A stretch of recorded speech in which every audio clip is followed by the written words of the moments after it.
Ciao, and welcome to the Eclectic Collection. Today we have episode 31, Itanglish. I probably should have done this one a lot sooner. So if you haven't figured out by now or paid any attention to anything I've said, obviously I'm Italian. Mom's side is Genovese, a.k.a. from Genoa. My father's side was Abruzzese, a.k.a. from Abruzzi. And quick lesson about Italy, the boot, if you will, that everybody seems to know.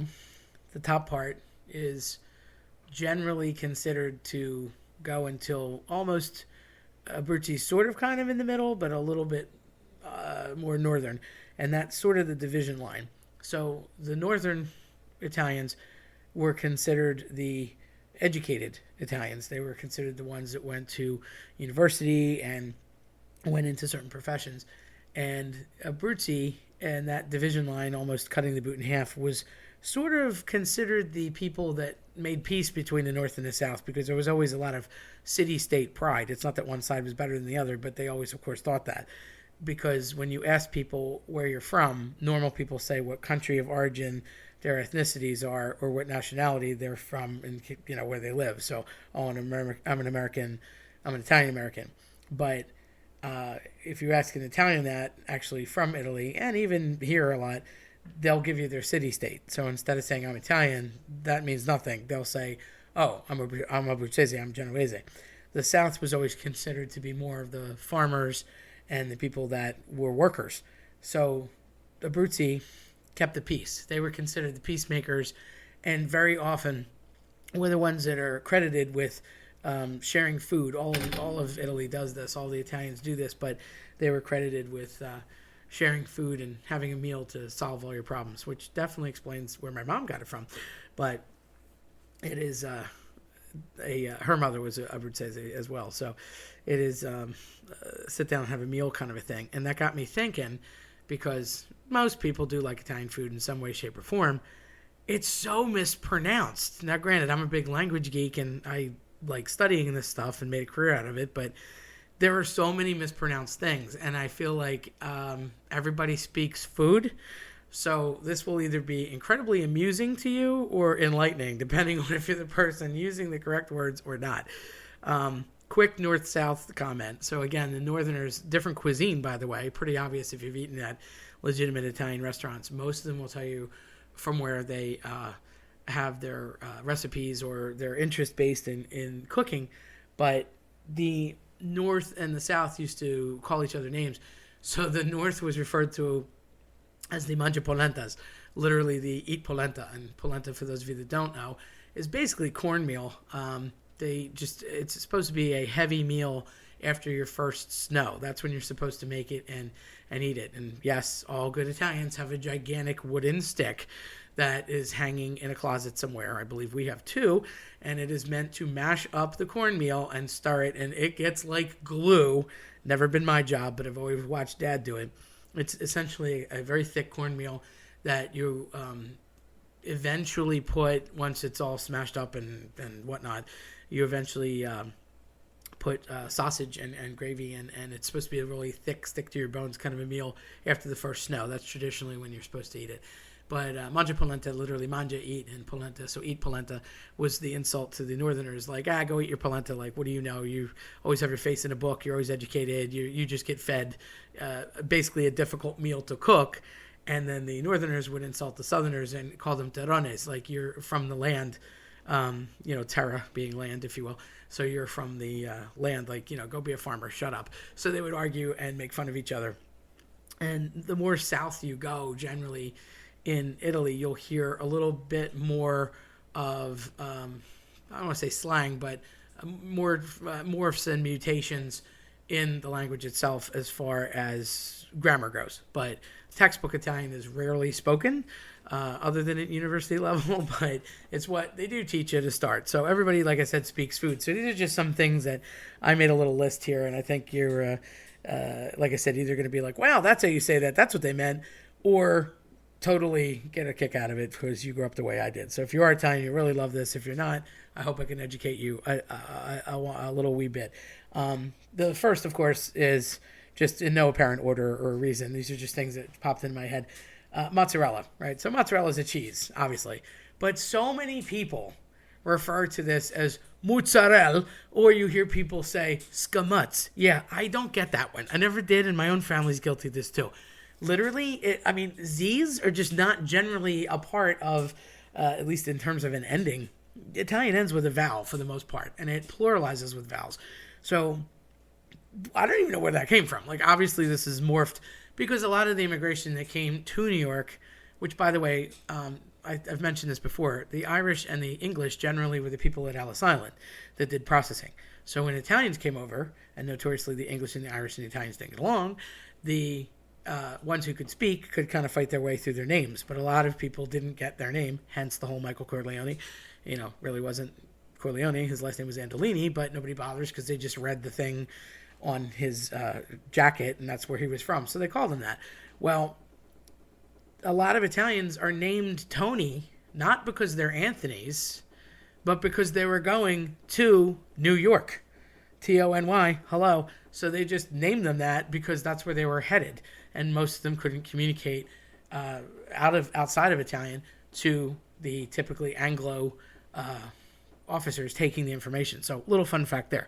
Anyhow, the massive immigrations would generally happen toward New York, and you kind of have like a New York-based Italian, and you have a Philadelphia-based Italian. Chicago's got its own bit, too, because they kind of went more west later on. But as you see different regions, you'll hear different plays on the dialects of different pronunciations. So it's just funny.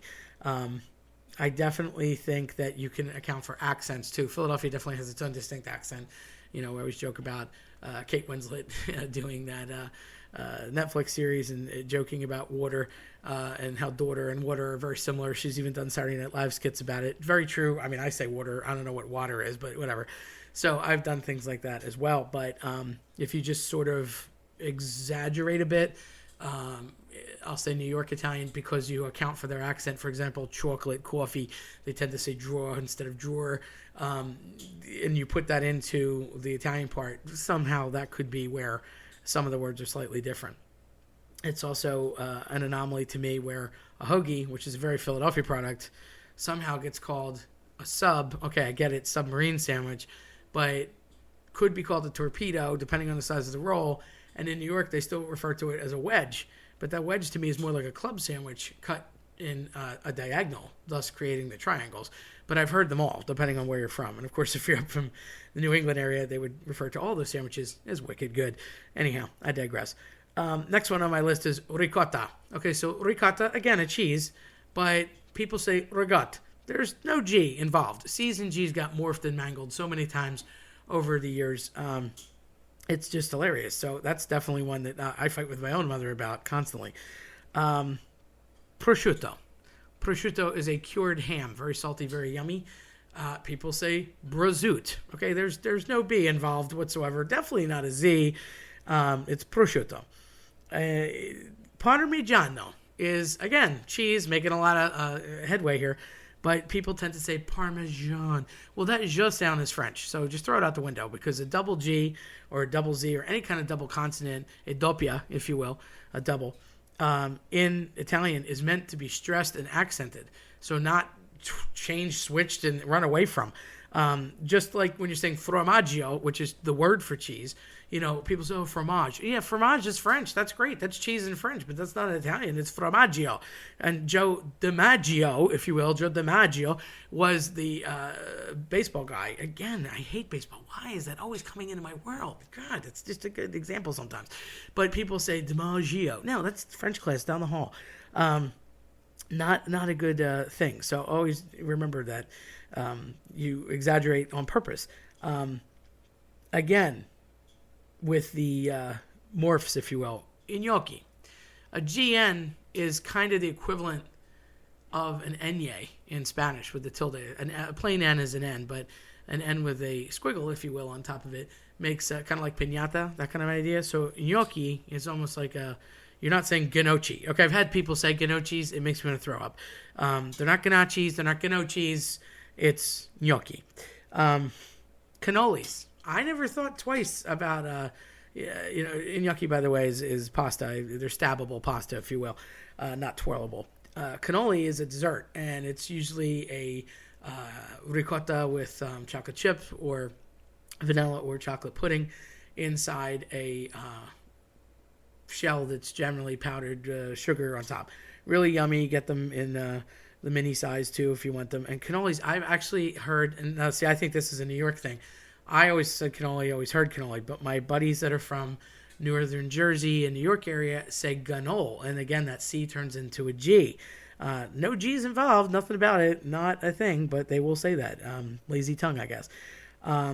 Pasta e fagioli. Okay, literally pasta and beans. So A is an E, okay? Pasta, A. Everybody gets the pasta part right. I have heard so many morphs of that. I've heard people say fazool. That's probably the most common. I've heard people morph it every which way. But fagioli are beans. So literally pasta and beans. But that's just one of those famous ones that people always mess around with. And then pasta versus macaroni. Let's have a quick little talk about that. So most people are okay with referring either way to that. But don't call linguine, which is a style or type of macaroni. Don't refer to all macaroni as linguine. Okay, that's not a thing. Macaroni is literally the overarching theme, if you will. Don't think mac and cheese. I mean, yes, I get it. We say that for craft purposes and for American dishes. But pasta generally was, or is, I should say, stabbable.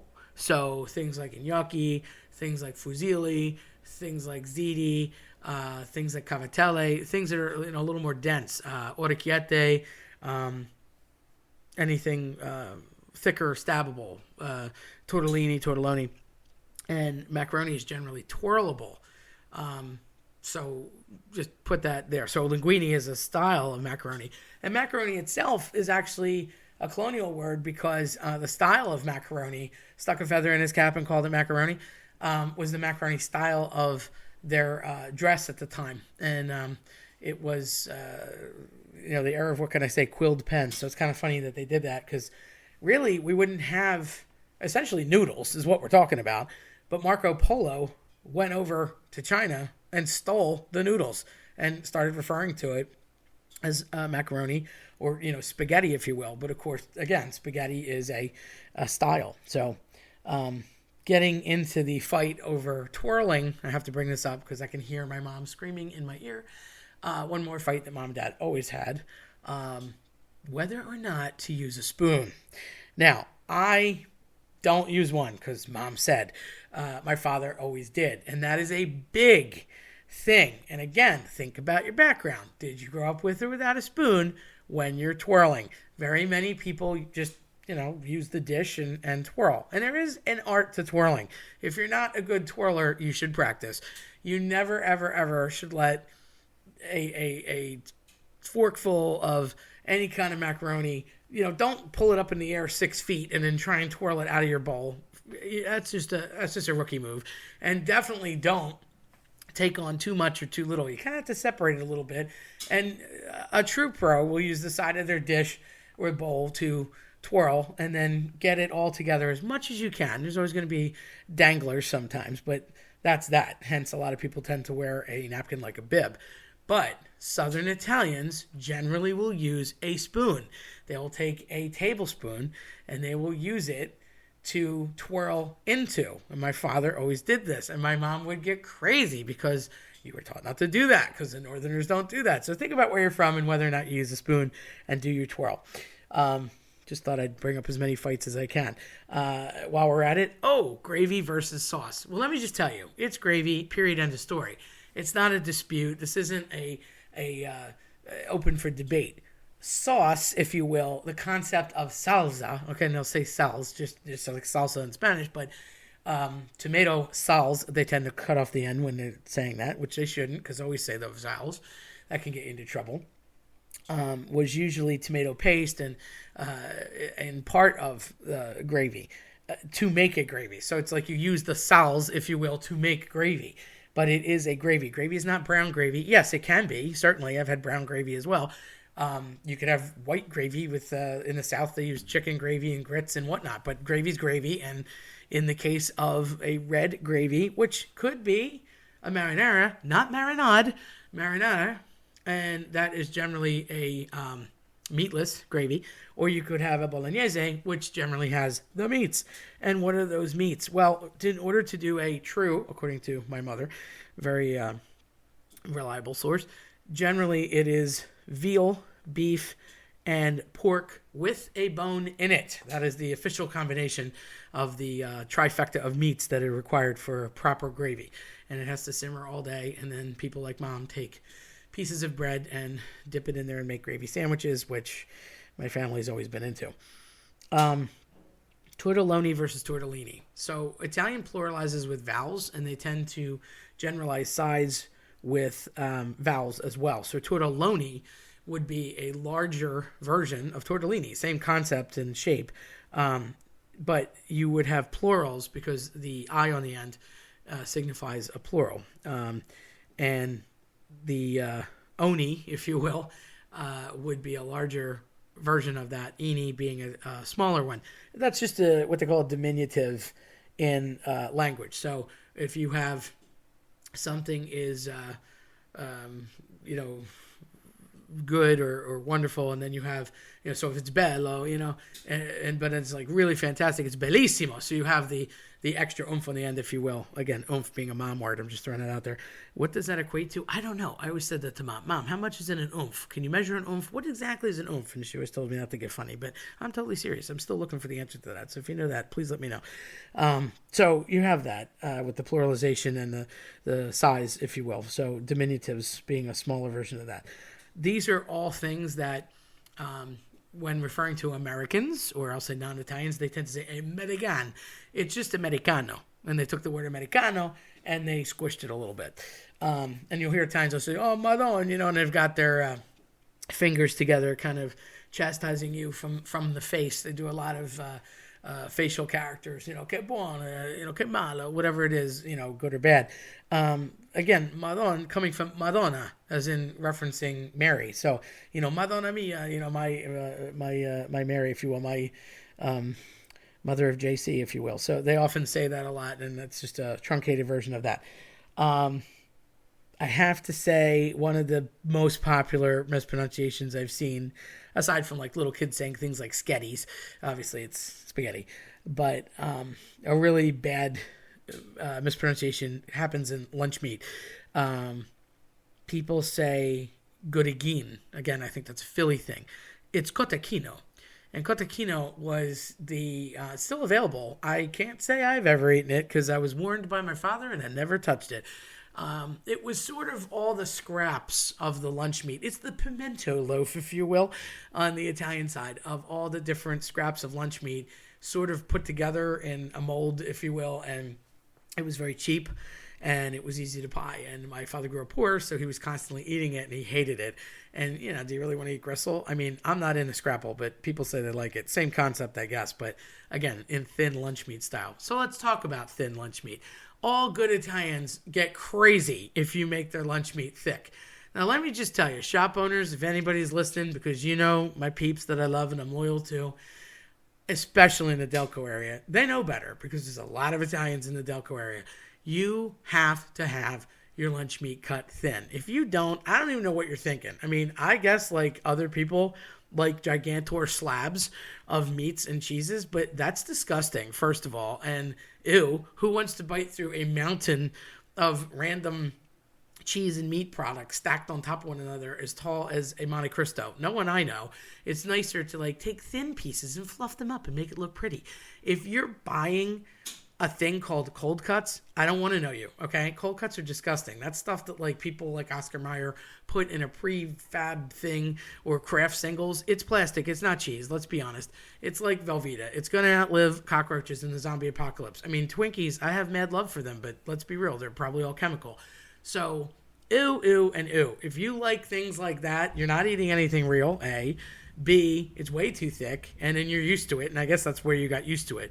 For God's sake, patronize a local deli, go to a decent Italian place, and ask for your lunch meat thin. Which you shouldn't even have to ask for it thin, because if you just identify yourself as an Italian or a wannabe, they will definitely do it for you. That is like par for the course, because they will freak out and inspect. I do it, and you should too. I want to see through it, is what you need to say. I don't care what you're getting. It could be cheese. Is it a pain to cut that way? Yes. Do they have to go and clean it more often? Absolutely. Is it worth it? 100 million percent.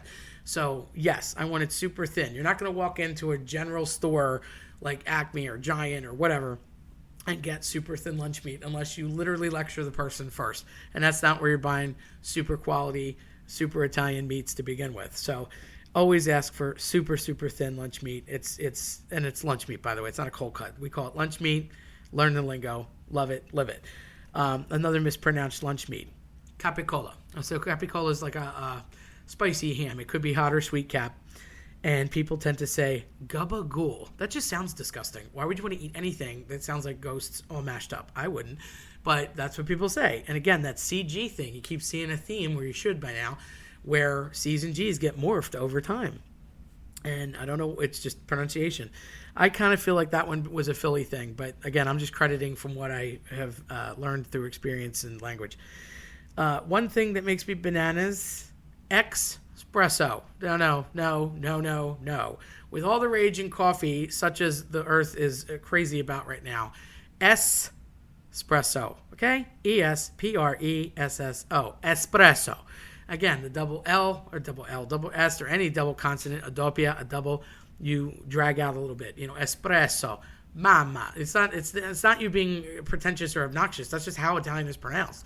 So there's a drag on the word on purpose if there's a double consonant. You never use an X. And frankly, you just don't even deserve to drink the coffee if you're saying that. I can't stand when people say it. It's like people who say escape. That's not a word. Escape. Hello, escape. It is not escape. X Games have nothing to do with it. Like, really? Come on. Limoncello. Limoncello is a wonderful cordial. It's a light liqueur, generally made from lemons, but that's just because it's limoncello. You can get other cellos, if you will.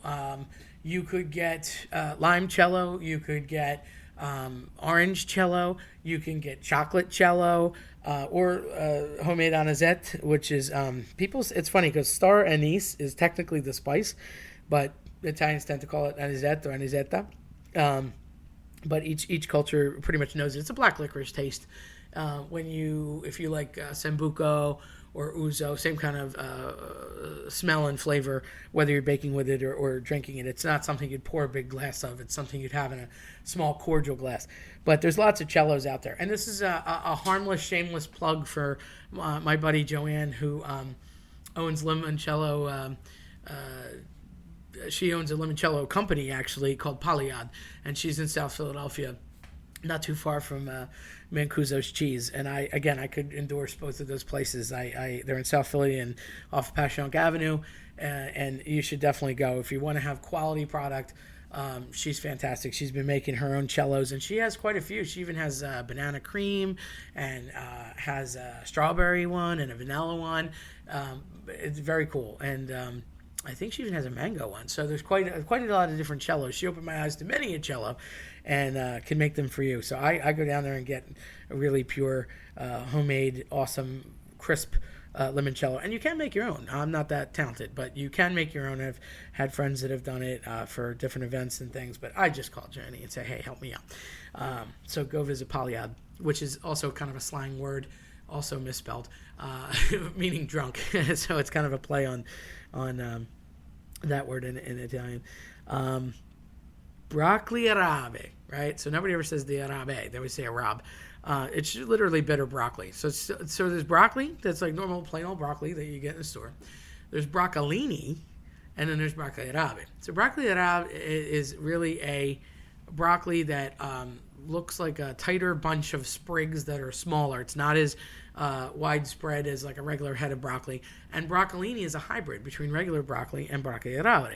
So it's actually a little stringier, a little thinner, almost could look like a cross between some sort of spinach and some sort of radish greens, like that kind of the greens on radishes. It's almost like that. So there's different types of broccolis out there. But generally people can... garlic is a staple, so if you're not in love with garlic, you probably don't want to eat Italian food. But garlic is usually involved in all of it, and you can certainly eat this cold or hot. Things like chicken cutlets or definitely people tend to put broccoli rabe on certain hoagies, which leads me to another topping that's often mispronounced, and that is bruschetta. People say bruschetta. I get why you say it, but it's technically bruschetta. So let's have a little talk about that. The CH is pronounced K, like a K, if you will. So there's soft and hard C's. A C that's soft, for example, ceiling in English, and a C that's a hard C like cat. So it makes the K noise, if you will. So bruschetta with a CH is a K sound, although people want to make a sh because it looks like that, and we tend to do that in English. I mean, think about it. You say Pinocchio, you don't say Pinocchio or Pinocchio. You don't do that. So you have a CH. Anyhow, bruschetta, you could put that also on chicken cutlet or sandwich. You see that a lot and primo sandwiches and hoagies. They're a pretty decent Italian chain as far as legitimate meats and bread go, because the bread can make the sandwich too. You kind of have to argue about bread. Luckily, pane is pane, and that's it, and that's bread. Most people are pretty cool with that, but bread does make your sandwich. And it's interesting with like the toppings and all leading to essentially the chicken cutlet fight, because there's certain things that just go along in the lore of Italian. So chicken cutlets always a favorite meal. Yes, it kind of started out as veal cutlets. Now, I don't know if this happened as a morph over time in just my family or the world, but people that I've talked to, a staple yummy dinner is always chicken cutlets. And the rule is, and I mean this like in pure sincerity, because again, you're going to get this and laugh, or you're going to be like, what? If you're going to have chicken cutlets, which first of all, you need to just start with like 5 pounds of chicken cutlets, because there's never enough, because people take them to lunch the next day, or maybe throw broccoli rabe on top of them and make a sandwich out of it. There's never really leftovers, but if there are, they go to lunch immediately. You can't really eat chicken cutlets. They're obviously breaded and fried, because, we fry everything, and that's just what makes it great, even though it's probably awful for you. That's okay. You do that with mashed potatoes and corn. Now, I didn't realize growing up that these things are both considered starches. I know, funny. Laugh at me all you want. Because a potato, in any form thereof, was theoretically the starch, if you will. And anything that just wasn't that was a vegetable, right? Who said it had to be green? So, yeah. And you can't really deviate from this. You're not going to suddenly have asparagus. That's not going to happen. No, illegal. Not with a chicken cutlet. Not going to happen. You may introduce red roasted peppers to the table that have already been taken care of and have been in the fridge for a while. That's acceptable. You may definitely have a salad, but a good Italian is going to eat that salad at the end of their meal. Why? Because it helps you digest. It is not a thing that you start a meal with. Restaurants will have you believe this, but that's not the case. So actually, you should have your salad at the end. Red wine, always a staple, because the digestive properties of both the salad, the lettuce, and the olive oil, there's no doubt in the vinaigrette that you've eaten on the salad, and any kind of citrus or lemon and in the wine help you process the food. So they always do that toward the end of a meal. Generally speaking, you're also going to see fruit and nuts and cheese at the end of a meal. So it's always like this big course situation, certainly in Italy, and definitely when a holiday or a big Sunday dinner happens in an Italian household. One of those things that generally goes with that is meatballs. I have such wonderful memories, and luckily am fortunate enough to still have that smell that I wake up to, where there's meatballs. Somebody's cooking meatballs. Somebody's making pizzelles. Where are they? And you smell that smell. My dad was a notorious baker, had spent a lot of time baking, and my mom's quite the pizzelle maker, and she makes fantastic meatballs. Everybody argues that their mom's meatballs are better, but mine really are. So it's unfortunate for all your other moms out there. You could be second, third, 5 millionth place. That's fine, but my mommy wins. Game over. Sorry. Don't believe it. You should try it, and then we'll have a little meatball showdown. But meatballs, fresh parsley, typically grown in that windowsill, and on a fork. Here you go. Yum. Before they ever even touch any kind of gravy or go near any kind of pasta, just eating the meatballs. The problem is, it's like the chicken cutlets. The minute they come out of the fryer, everybody wants to eat them. And that leads me to, because we have this meatball thing going on, many people are weird about what you would call Italian wedding soup. There's nothing Italian or wedding about it, okay? Let's talk about a bad name. Nomenclature, wrong. It's technically escarole, okay? People call it scarole because it is escarole, literally, the veggie, the green, inside typically a chicken broth, and there's a cheese and egg combination that is put together and fried that's cut up and put into the soup. Some people put orzo or actual pieces of chicken. We don't. Again, I grew up with mom's version, and I think hers is the best, but that's me. I'm obviously biased.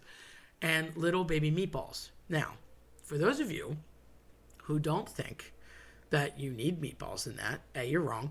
And B, for those of you that think in any situation, whether it's soup or in some sort of pasta situation, if you just make meatballs, like the raw meat, and don't fry them first, and then put them in whatever application you are doing, I don't know. Are you into E. coli, salmonella, whatever that is that would possibly hurt you? Because that's just disgusting.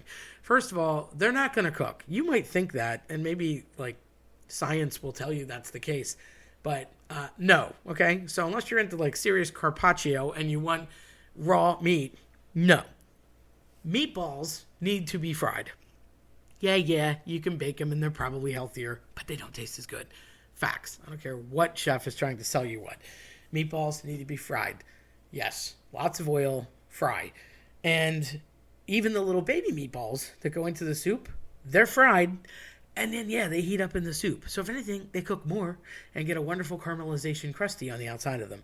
If you're just dumping raw meatballs into any kind of gravy and just hoping that they're going to cook because, it's been hours and I'm simmering, they're still going to look pink and white and disgusting and gross. No, and no. So now that we got that taken care of, moving on. Sausage and peppers. Salsiccio, if you will. Sausage and peppers, funny thing, because it's typically a little bit of onion and green pepper with that. Not that you can't eat a red pepper on sausage, but when you see it, it's generally green pepper. The funny thing to this is never cut the peppers or onions in rings. That is a no-no. You cut them up in little pieces. It's just, is it going to taste the same? I mean, psychologically, no. In reality, yeah, probably. But that's one of those serious sticking points. Calzone. Love talking about calzone. So everybody wants to say calzone. I get it. You're lazy. You don't want to say the E on the end. Here's my problem with that. Being a linguist and speaking Spanish and Italian, I can tell you, you don't want to say that. You don't want to drop that E. In Spanish, calzone is underwear. So if you want to walk into a place and order some underwear, help yourself. But if you're overseas, you definitely don't want to do this. You will be looked at funny. Calzone. Don't drop the E. It can be lethal. That is a little cheesy thing, by the way, that generally is akin to pizza or stromboli. Panna cotta. A lot of people misinterpret this. So there's panettone and there's panna cotta. Panna cotta is cold dessert that generally has custard involved and sometimes crumbled different type of nut on top, and it's meant as a dessert. And panettone is meant as a dessert, but that's more of like a bread and you see them often like hanging from specialty shops. It's almost like a little cube of bread that often has either chocolate in it or a flavor to the cake inside. Could be lemon, could be chocolate chips, could be orange, whatever, they vary. But that's more of a cut and eat dry thing, whereas panna cotta generally served in a little ramekin. And I would say it's the Italian answer to creme brulee, but thicker and certainly colder, served like an ice cream situation. I love arguing about pancetta and porchetta. Again, we have the sh problem. So Rush actually made I saw them once live, R.I.P. Neil Peart, and they have the song Red Porchetta, which they say, and Getty later apologized to people saying, no, I didn't really know my Italian well enough, and it's really porchetta. So it is. It's just basically pork and pork shanks, etc. And pancetta is their version of bacon. It's just cut up pieces of little bits of ham. Sometimes you'll see prosciutto with that in a different pasta or something of that nature. You might see in a carbonara, black crushed pepper, little bits of crumbled prosciutto, peas, and whatever it is, usually some sort of tortellini or in like a it looks like Alfredo, but it's actually different. It's more of like a cream sauce with an egg base. They're pretty yummy. Lasagna. Okay, so everybody knows that's the stackable thing. Garfield loves it. But again, they pluralize with vowels. So lasagna would literally be one noodle. Now, we just call it that because it's one big lasagna. But when you cut it and you layer it, it's really lasagne. So think about like linguine is literally a bunch of noodles in a bowl, because linguine, ending with an E, would be one noodle. So you want to eat the lasagne, really, but everybody says lasagna. And sometimes my mom has a bad habit of just cutting off the N, saying lasagne. Again, that GN is that sort of nyuk, nyuk, nyuk sound that's created by a tilde in Spanish and the GN in Italian.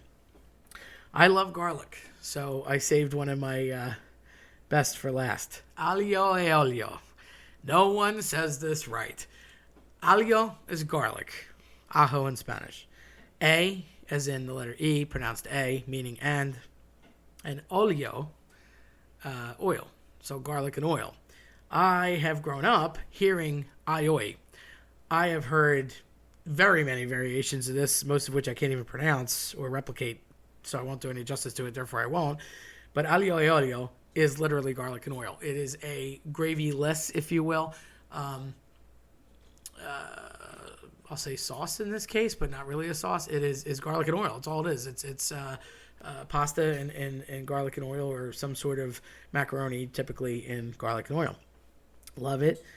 Very yummy. Love garlic, so I'm always pro for that one. But it is definitely a different problem when it comes to saying that. It's very dialectual depending on where you're from and whatnot.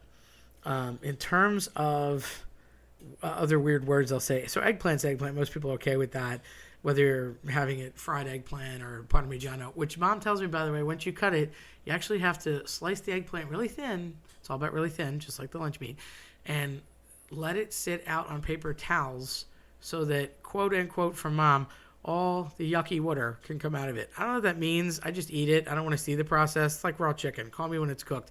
I don't cook, I eat. But so if you're making eggplant, fried eggplant or eggplant parm, you want to take your time. As Alton Brown says, your patience will be rewarded. So definitely slice it thin and let it hang out for a while on some paper towels. And then, and only then, once you've let it leak out, if you will, and dry it, you can use it.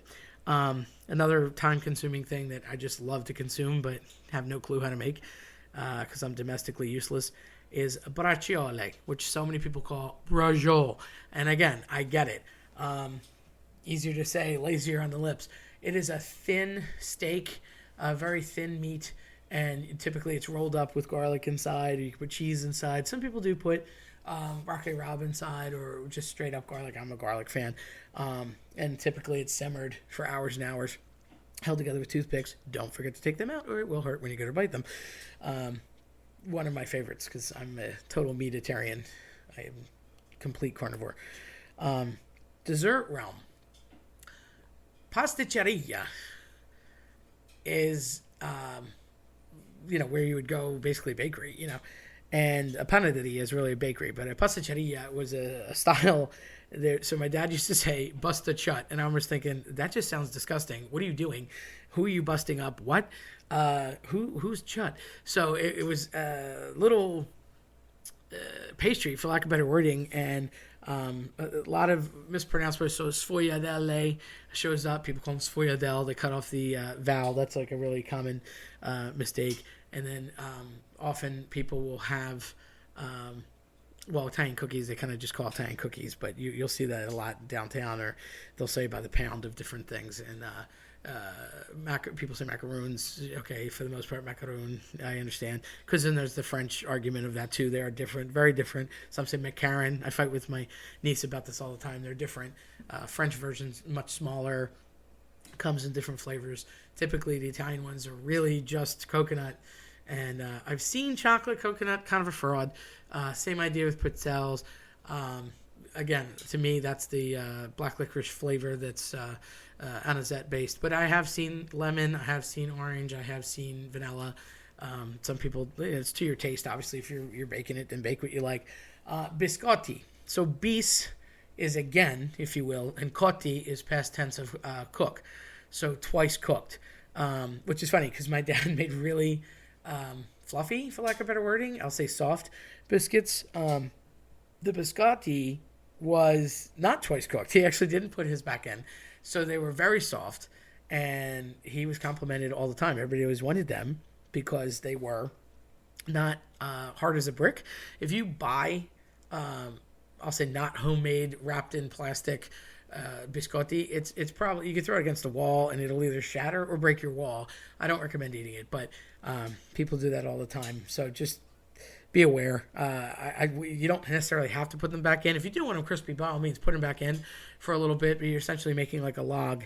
It's cool to watch him do it, and it's a shame he's gone now. He used to make this little like moat and knead the dough, and then once he got it all together, it made this little log, and then he would cook that and then slice them up. And usually once you slice them up, people would put them back in for a few minutes to toast them, but he never did. He would just let them sit, and they would just be eaten really soft, and people liked them because they were super soft. So there's a million more things that I could say, but these are all, I'd say, the basics of food that people come upon and don't think about, or they pronounce wrong, or they don't know what they're saying, or they're not sure. And hopefully I've been helpful and you can say them correctly, or at least point and snicker.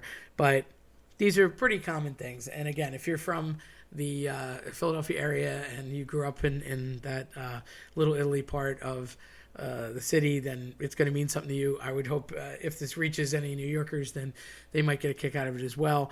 And whether you're Italian or not, everybody eats. So there's always that. So I hope you enjoyed today. And if you liked what you heard, then check out eclecticcollectionpodcast.com or listen to us on your preferred platform. I'm Terry Tenaglia, which is really, by the way, Tenalia, because the AGL configuration makes an owl noise, just like in garlic. Neglected to mention that. But hey, I'm used to being called lots of different things. So thanks for listening.